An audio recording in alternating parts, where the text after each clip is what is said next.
माननीय सभापति महोदय, राजस्थान के ऊर्जावान मुख्यमंत्री और दूरदृष्टि वित्त मंत्री आदरणीय भजनलाल जी शर्मा और वित्त मंत्री दिया कुमारी जी द्वारा प्रस्तुत बजट, मैं एक वर्ड में अगर कहूं तो यह बजट राजस्थान के इतिहास में स्वर्ण अक्षरों में लिखे जाने वाला बजट है। उसका तथ्य गिनाता हूं आपको, तथ्यहीन बात नहीं कर रहा। विपक्ष की बेंचों से जो भी वो लोग बोले, या तो वो भारत सरकार के नीतियों को लेके बोले या अधूर वाले बातें बोले, लेकिन इस बजट पे कोई तथ्यात्मक रिपोर्ट उन्होंने पेश नहीं की, न उन्होंने कोई ऐसा दावा पेश किया। मैं एक मानगी आपके सामने पेश करता हूं। आज मैंने माननीय प्रतिपक्ष के नेता का बयान पढ़ा। उन्होंने लिखा कि ये खोखले वादों का बजट है, विजन लेस है, इस तरह की बातें आज अखबार में छपी। मैं इस संबंध में केवल एक बात आपके समक्ष रखना चाहता हूं जो इस सरकार की एफिशिएंसी बताती है।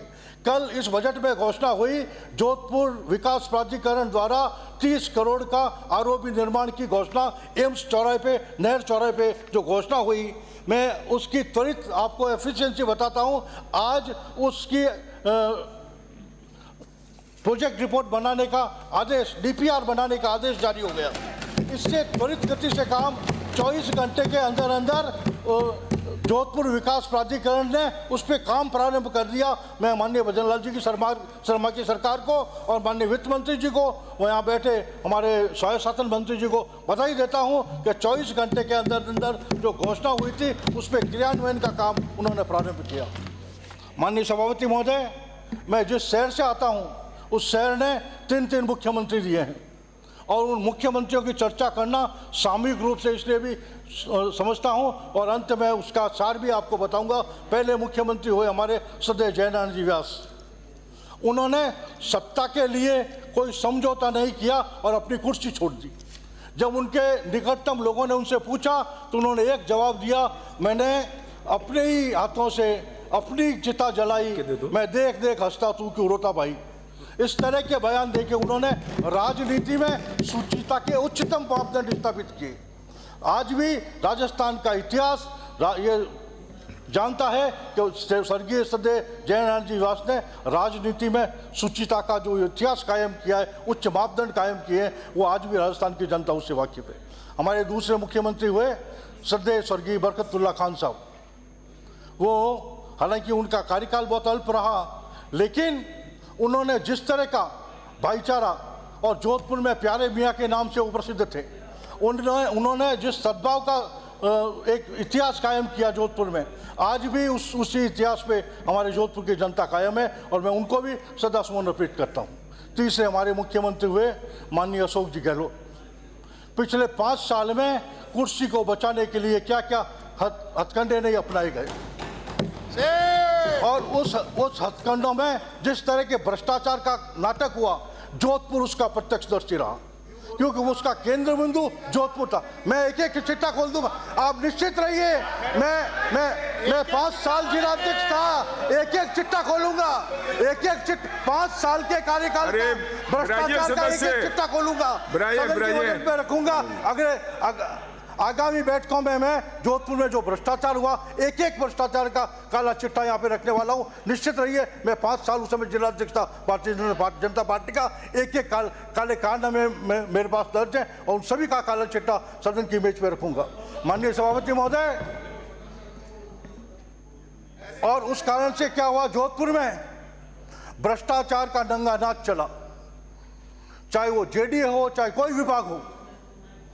पग पग पर आज भी जब चर्चा करते हैं, जैसे मेरे सहयोगी विधायक आदरणीय अतुल्य बंसाली ने एक रूडीप का मामला आपके सामने रखा, एक रूडीप नहीं, ऐसे सैकड़ों मामले हैं। आप निश्चित रहिए, मैं सभी के पोल खोलूंगा।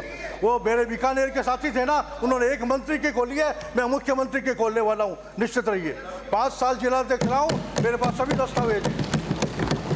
इसलिए मेरा निवेदन है आपसे कि जोधपुर में जितने भी पिछले 5 साल में काम हुए हैं, चाहे सार्वजनिक निर्माण विभाग के माध्यम से हो, चाहे जलता विभाग से हो, चाहे स्वास्थ्य शासन से हो, उनकी क्वालिटी ऑडिट कराई जाए।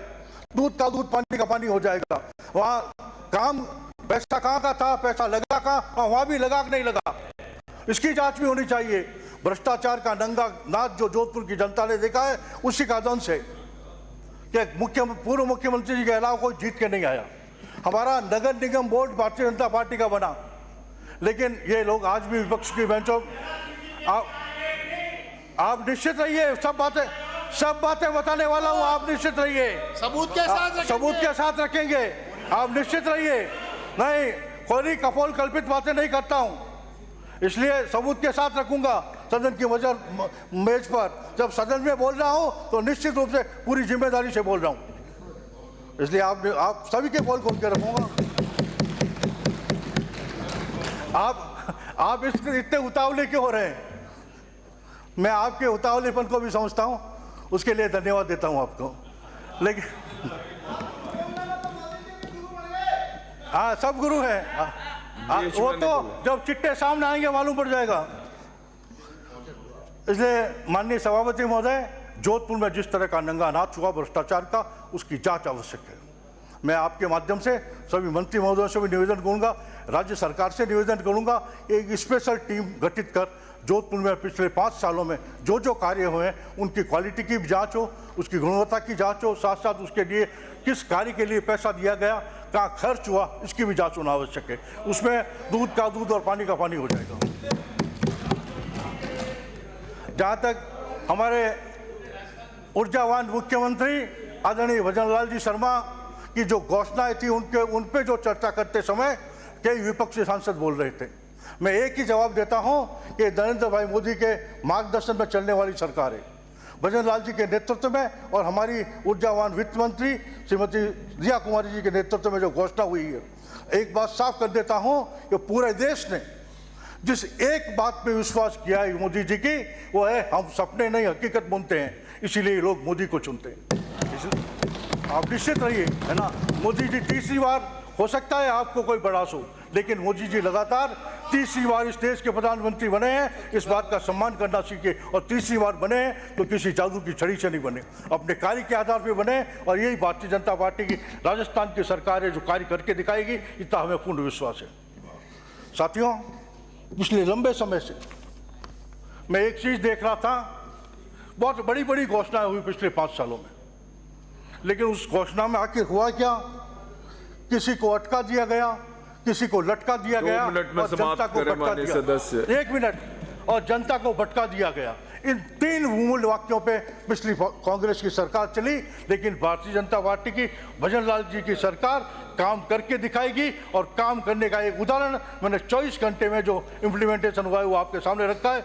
आपने मेरे को बोलने का मौका दिया, इसलिए बहुत बहुत धन्यवाद। जय हिंद, जय भारत। धन्यवाद।